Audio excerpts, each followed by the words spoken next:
le sceau. Alors guerrier, quel est ton nom de code militaire ? La voix de l'amiral Grant Marshall résonna dans la cafétéria de la base navale de Coronado, lourde de sarcasme venimeux, tandis qu'il pointait du doigt l'homme en uniforme de concierge qui nettoyait les tables voisines. James Washington, 45 ans, s'arrêta de frotter et leva calmement les yeux. Toute la cafétéria s'était tue, les officiers cessèrent de manger, les soldats suspendirent leur conversation. Tous attendèrent le spectacle d'humiliation que Marshall préparait avec cruauté. « Laisse-moi deviner », reprit l'amiral avec un sourire, devant son public captivé. « Caporal Ballet ? Sergent Serpillière ?» Les rires commencèrent doucement, puis se propagèrent dans la salle comme une vague de complicité cruelle.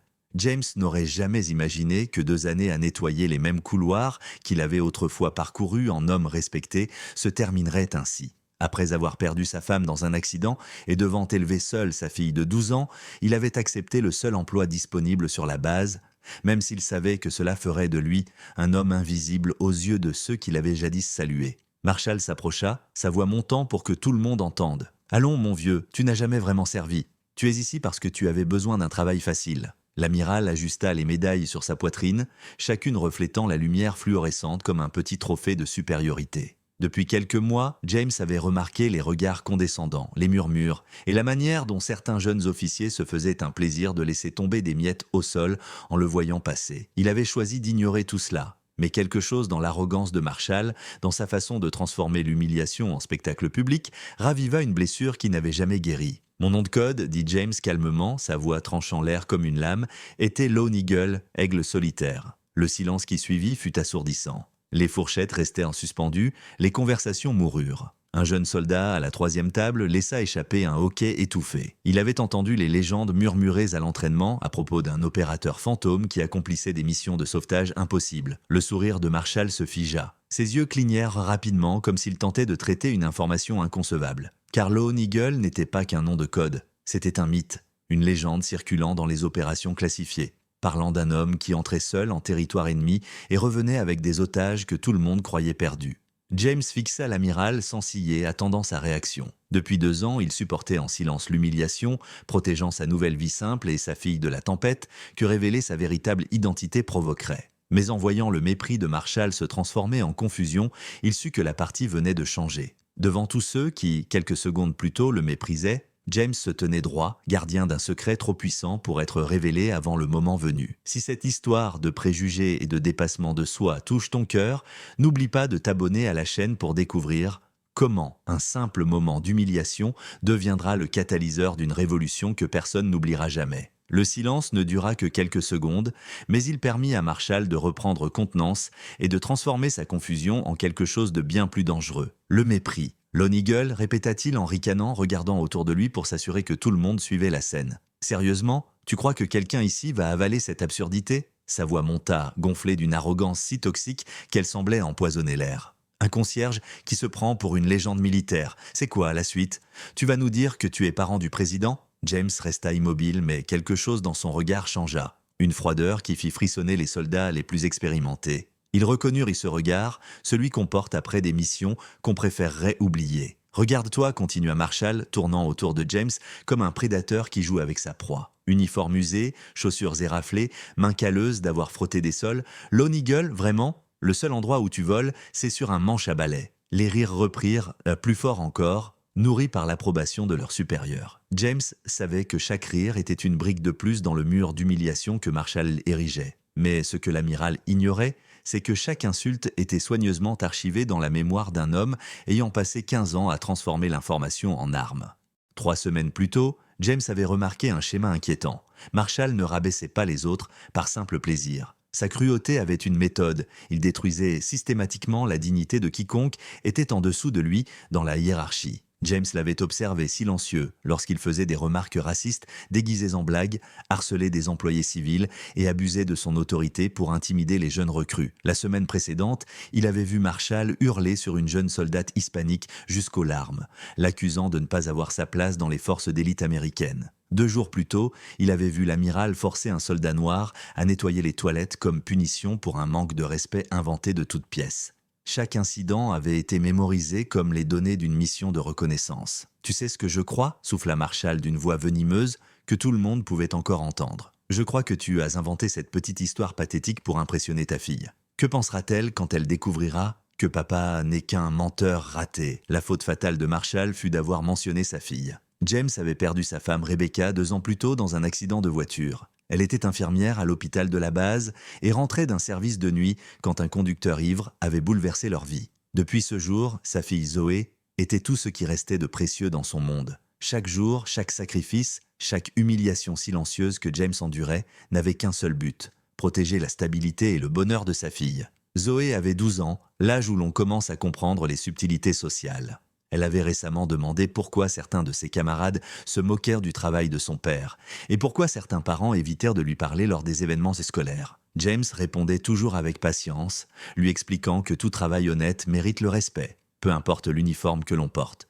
Mais il voyait la confusion dans ses yeux, cette façon qu'elle avait de se refermer quand on lui demandait la profession de son père. « Ma fille », dit James d'une voix calme, tranchant le vacarme de la cafétéria comme une lame dans de la soie, « c'est exactement qui je suis. » Marshall sourit, triomphant, interprétant cette réponse maîtrisée comme une reddition.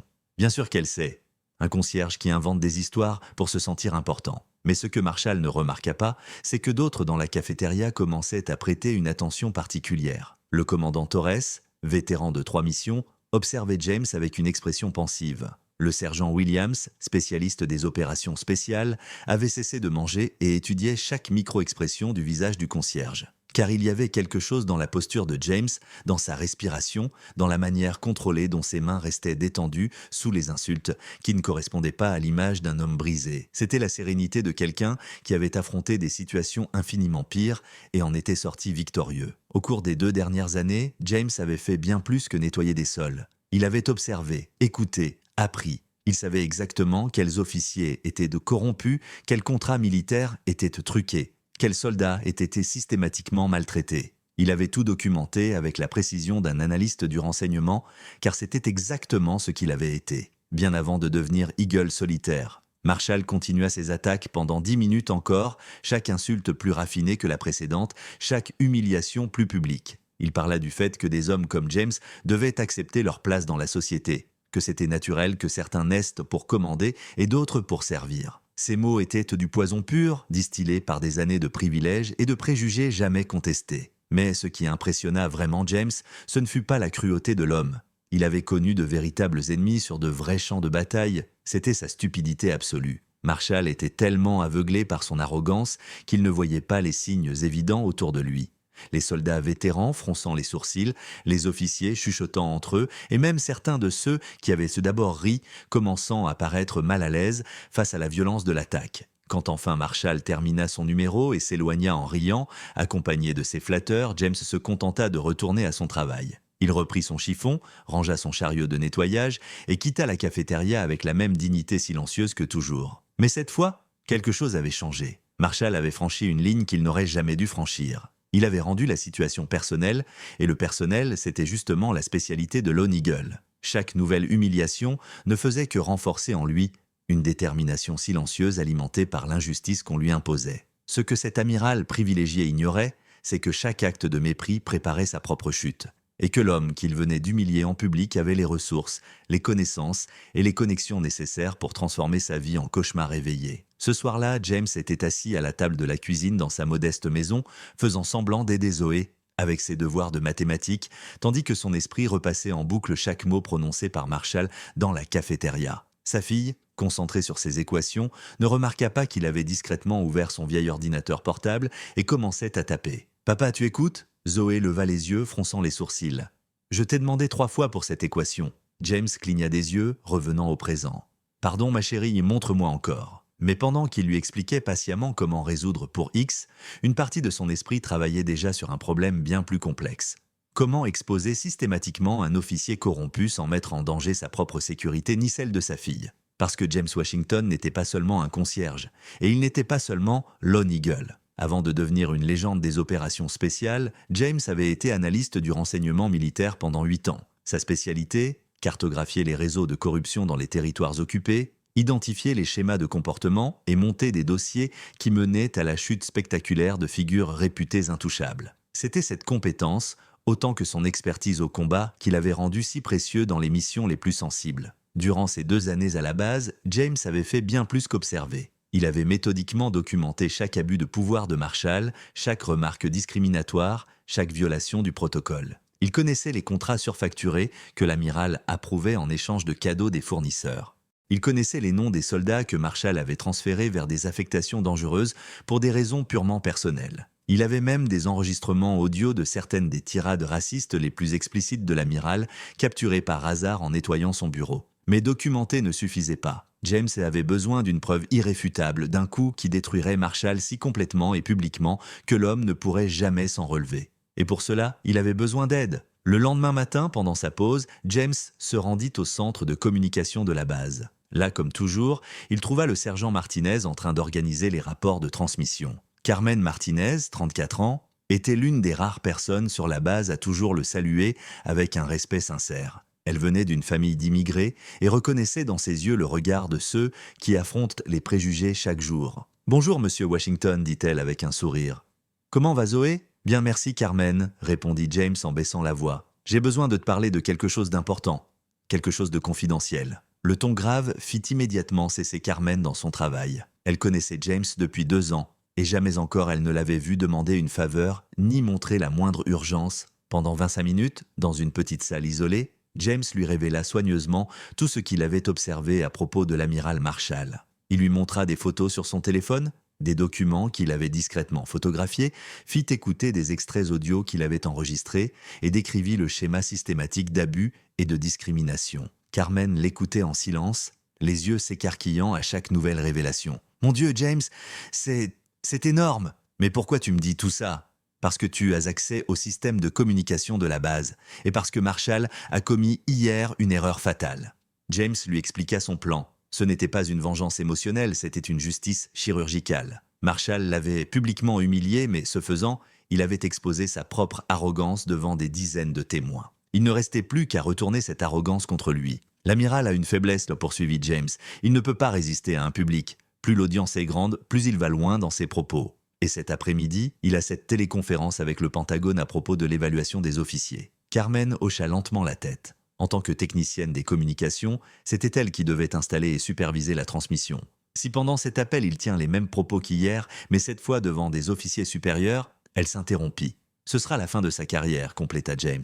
Mais comment être sûr qu'il se trahira ? James sourit pour la première fois depuis des jours. « Laisse-moi m'en charger ». Le reste de la matinée fut consacré à une préparation méticuleuse. James savait qu'il n'aurait qu'une seule chance. Grâce à ses accès de personnel d'entretien, il entra dans le bureau de Marshall pendant la pause déjeuner et installa discrètement un petit dispositif d'enregistrement que Carmen avait emprunté à l'arsenal de sécurité. Il le plaça de manière à capturer parfaitement toute conversation dans la pièce, tout en étant pratiquement indétectable. Pendant ce temps, Carmen vérifiait et revérifiait le système de transmission pour la téléconférence de l'après-midi. Il existait une fonction rarement utilisée permettant l'enregistrement automatique de toutes les communications pour raison de sécurité nationale. Un protocole qu'elle pouvait activer sans autorisation préalable si elle jugeait la situation suspecte. À 14h30, alors que Marshall se préparait pour son appel avec ses supérieurs du Pentagone, James apparut à la porte du bureau, poussant son chariot de nettoyage. « Excusez-moi, amiral, puis-je faire un rapide nettoyage avant votre réunion ?»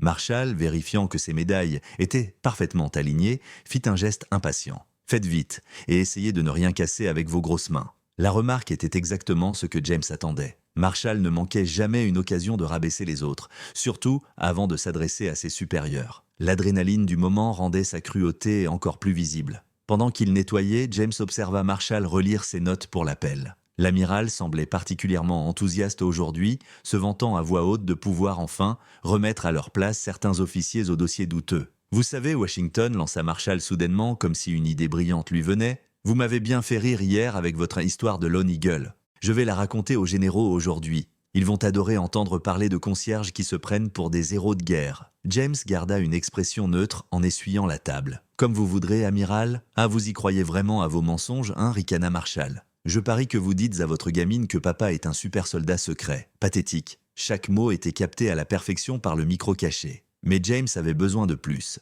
Il devait pousser Marshall à se compromettre devant ses supérieurs eux-mêmes. « Amiral, demanda James calmement, puis-je vous poser une question ?» Marshall leva les yeux au ciel. « Quoi encore ? Pensez-vous vraiment que des gens comme moi n'auraient jamais dû servir dans l'armée ?» La question le prit de court. Le ton respectueux, presque naïf, semblait sincère, comme s'il voulait réellement comprendre l'opinion de son supérieur. « Écoutez, Washington, répondit Marshall, s'installant plus confortablement dans son fauteuil, ce n'est rien de personnel, c'est une question de réalité. Certaines personnes naissent pour diriger, d'autres pour suivre. Certaines pour commander, d'autres pour nettoyer, c'est l'ordre naturel des choses. » James hocha lentement la tête comme s'il écoutait une leçon précieuse. « Et vous pensez que cela s'applique à toutes les personnes de mon origine ?» Marshall se pencha en avant, entré à fond dans son rôle de faux mentor. « Statistiquement parlant, vous avez certaines limitations, ce n'est pas contre vous, c'est la génétique. C'est pourquoi il est important que chacun accepte sa place dans la société. Vous l'avez compris, vous êtes devenu concierge. Votre fille devrait sans doute envisager des carrières plus adaptées, elle aussi. » La mention de Zoho fit tressaillir imperceptiblement la mâchoire de James, mais sa voix demeura calme. « Je comprends. Merci pour votre sagesse, amiral. » À cet instant, le téléphone de Marshall sonna. La conférence allait commencer. James rassembla ses affaires et quitta le bureau. Non sans remarquer, Marshall ajustait une dernière fois son uniforme et adoptait l'expression autoritaire qu'il réservait à ses supérieurs. L'amiral était prêt pour la performance de sa vie. Ce qu'il ignorait, c'est que sa conversation avec James avait déjà été accidentellement diffusée comme test audio de la conférence, atteignant les oreilles d'au moins 3 généraux en attente sur la ligne. Et pendant ce temps, Carmen Martinez activait les protocoles d'enregistrement qui allaient documenter chaque mot prononcé durant les 60 prochaines minutes. Dans le couloir, poussant son chariot, James esquissa un léger sourire. Marshall était si heureux d'avoir un public prestigieux qu'il ne pourrait pas résister à l'envie d'élargir ses leçons éducatives sur les hiérarchies sociales et les limitations raciales. En 15 ans d'opérations spéciales, James avait appris que le meilleur moment pour capturer un ennemi n'est pas lorsqu'il se défend, mais lorsqu'il est trop sûr de lui pour réaliser qu'il est déjà tombé dans le piège.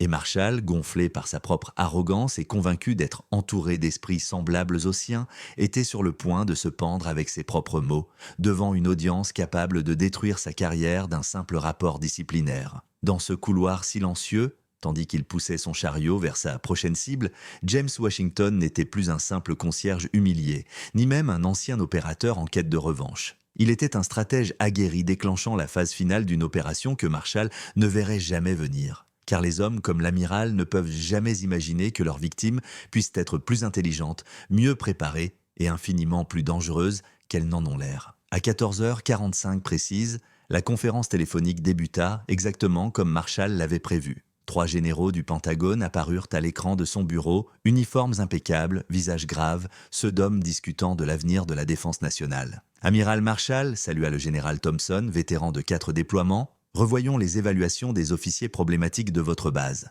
Marshall se redressa, le sourire confiant de celui qui s'apprête à impressionner ses supérieurs. « Bien sûr, mon général, nous avons quelques cas qui méritent une attention particulière. » Ce que Marshall ignorait, c'est que Carmen Martinez avait accidentellement laissé le canal audio ouvert 5 minutes avant le début officiel de l'appel, permettant à sa conversation avec James d'être partiellement transmise. Les généraux avaient déjà entendu des propos sur les limitations génétiques et les place dans la société. « Amiral, intervint soudain le général Williams, le visage tendu, avant de commencer, je dois clarifier certains commentaires qui nous sont parvenus. » Marshall cligna des yeux, déconcerté. « Des commentaires, monsieur ?»« Oui, des commentaires sur les hiérarchies sociales et des limitations fondées sur l'origine raciale. » Le sang quitta le visage de Marshall. Mais il était trop tard pour reculer. Son orgueil le poussa à continuer. « Eh bien, général, je crois qu'il faut savoir dire la vérité. Certaines personnes n'ont tout simplement pas les qualités nécessaires pour un commandement d'élite. » Le silence sur l'écran fut glacial. « Développez, ordonna le général Thompson d'une voix glacée.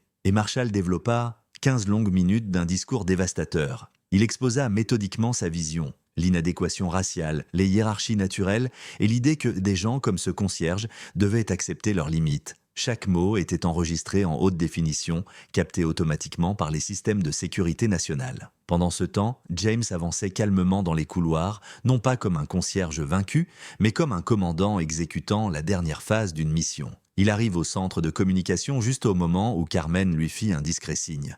Tout était enregistré. À 15h03, James frappa à la porte du bureau de l'amiral. « Entrez !» cria Marshall, irrité d'être interrompu. James ouvrit la porte, mais cette fois, il ne poussait pas de chariot de nettoyage.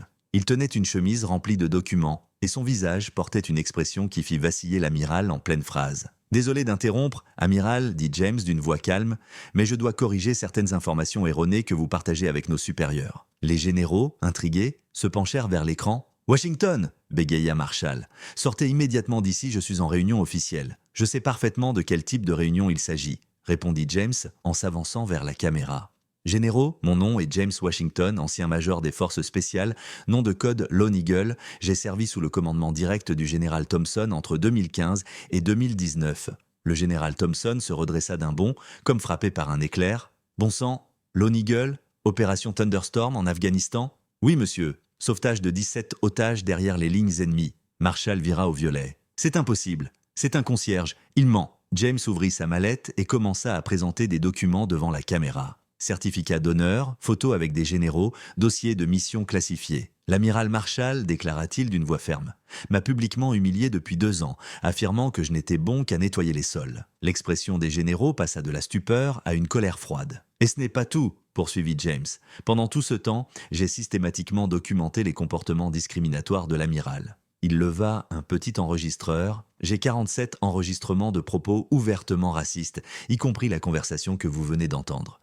J'ai également la preuve de contrats surfacturés, de mutations punitives de soldats pour des raisons discriminatoires et de harcèlement systématique du personnel civil. Marshall se leva brusquement, renversant sa chaise. « Vous n'allez pas le croire, il invente tout ça pour se venger. Si la vengeance était mon but, répondit James calmement, j'aurais agi depuis longtemps. Mais quand un officier supérieur utilise son autorité pour humilier ceux qu'il commande, cela devient une question de sécurité nationale. Amiral Marshall, déclara le général Williams, considérez-vous suspendu immédiatement le temps de l'enquête. Lone Eagle, pardon, Major Washington, envoyez-nous toutes les preuves sur le champ. C'est déjà en cours, transmis via le système sécurisé de la base grâce au sergent Martinez. Marshall chancela, réalisant enfin l'ampleur de ce qui venait de se produire. En 21 minutes, il avait perdu sa carrière, sa réputation et son avenir. Vous ne pouvez pas me faire ça, balbutia-t-il. En réalité, répondit le général Thompson d'un ton glacial, c'est déjà fait. L'écran s'éteignit, mettant fin à la téléconférence la plus dramatique de l'histoire de la base navale de Coronado. James rangea ses documents et regarda Marshall, désormais assis au sol, anéanti. « Amiral, vous aviez raison sur une chose, chacun a sa place dans la société. La vôtre n'a jamais été celle d'un dirigeant. » Il marcha jusqu'à la porte, s'arrêta et se retourna une dernière fois. « Ah ! Et à propos de ma fille, elle a toujours su exactement qui j'étais. La différence, c'est qu'elle m'aime pour l'homme que j'ai choisi de devenir après la guerre, et non pour le soldat que j'étais durant celle-ci. La justice venait d'être rendue avec une précision chirurgicale. Mais une question demeurait, comment réagirait toute une base militaire en découvrant que l'homme qu'elle traitait comme invisible était en réalité l'une des plus grandes légendes vivantes de l'armée américaine. 6 mois plus tard, James Washington parcourait les mêmes couloirs de la base, mais cette fois vêtu de l'uniforme de conseiller spécial du Pentagone pour les opérations d'élite. Le poste lui avait été proposé personnellement par le général Thompson qui avait tenu à rendre sa nomination publique et solennelle. « Papa !» Zoé accourut vers lui en sortant de l'école, 13 ans désormais, portant autour du cou une médaille de première place en mathématiques. « J'ai réussi !» dit-elle en riant. « Et la professeure a dit que si je continuais ainsi, je pourrais obtenir une bourse au MIT. » James sourit et la serra fièrement dans ses bras. Ces derniers mois, depuis que sa véritable identité était connue, Zoé s'était épanouie. Elle n'avait plus besoin de cacher qui était son père ni d'avoir honte de son travail. Au contraire, ses camarades l'approchaient sans cesse pour écouter les histoires de son papa héros. « Et devine quoi ?» continua-t-elle enthousiaste. « La directrice de l'école a demandé si tu pouvais venir donner une conférence sur le leadership aux lycéens. » En marchant, James remarqua les salutations respectueuses de tous ceux qu'il croisait. De jeunes soldats le saluaient avec une admiration sincère, des officiers interrompèrent leur conversation pour lui faire signe, et même les employés civils le traitaient désormais avec une déférence qui contrastait avec les 2 années d'invisibilité qu'il avait connues dans cette même base. Dans un petit appartement de la banlieue de San Diego, Grant Marshall terminait de ranger ses dernières affaires. L'enquête du Pentagone avait conduit à une radiation déshonorante, à la perte de sa pension militaire et à des poursuites pour discrimination systématique. Aucune entreprise de sécurité ou de conseil militaire ne voulait l'embaucher. Les enregistrements de ses propos avaient circulé dans toute la communauté militaire. « Ça va, papa ?» demanda Zoé en remarquant le silence pensif de James. « Ça va, ma chérie » répondit-il avec sincérité. « Tu sais, pendant des années, j'ai cru que la force consistait à supporter toute humiliation en silence. Mais j'ai compris quelque chose d'important. Parfois, le vrai courage, c'est de savoir quand il faut parler. » À ce moment, Carmen Martinez, désormais promue, chef des communications pour son rôle décisif dans la chute de Marshall, s'approcha en souriant. « James, 3 nouvelles invitations pour des conférences viennent d'arriver. L'une d'elles vient de l'Académie navale. L'Académie navale, murmura Zoé, impressionnée. Tu vas accepter? James regarda sa fille, puis les couloirs où il avait autrefois été humilié. Oui, je vais raconter une histoire, celle d'un homme qui a découvert que le fait d'être sous-estimé peut être le plus grand avantage qui soit. Ce soir-là, pendant le dîner, Zoé posa une question qui surprit son père. Papa, est-ce que tu ressens de la pitié pour l'amiral Marshall? James prit un moment pour réfléchir. J'ai de la pitié pour tous ceux qui gaspillent leur vie à rabaisser les autres au lieu de construire quelque chose de vrai. Mais chaque choix a ses conséquences, Zoé. Il a choisi la haine, moi j'ai choisi la patience. Et la patience a gagné, la patience a révélé la vérité. Et la vérité gagne toujours. 2 semaines plus tard, James se tenait sur l'estrade de l'Académie navale devant 300 cadets. Il racontait son histoire, non comme une revanche, mais comme une leçon de dignité, de stratégie et du pouvoir de garder son intégrité même quand le monde semble conspirer contre vous. L'homme qui a tenté de m'humilier, dit-il, en concluant son discours, avait raison sur un point. Chaque personne a sa place dans la société. Mais cette place n'est pas déterminée par la couleur de votre peau, votre origine ou votre métier. Elle l'est par le caractère que vous choisissez de porter. L'applaudissement qui suivit fut assourdissant. Grant Marshall avait essayé de détruire James Washington, mais il n'avait détruit que lui-même. James comprit alors que la véritable vengeance n'est pas de riposter à ceux qui vous ont blessé, mais d'atteindre un succès que vos ennemis n'auraient jamais pu imaginer. Parce que parfois, la plus grande victoire n'est pas de vaincre ceux qui vous ont sous-estimé, mais de prouver que votre force n'a jamais dépendu de leur approbation pour exister. Si cette histoire de dépassement de soi a touché votre cœur, abonnez-vous à la chaîne pour d'autres récits qui prouvent que le caractère triomphe toujours du préjugé.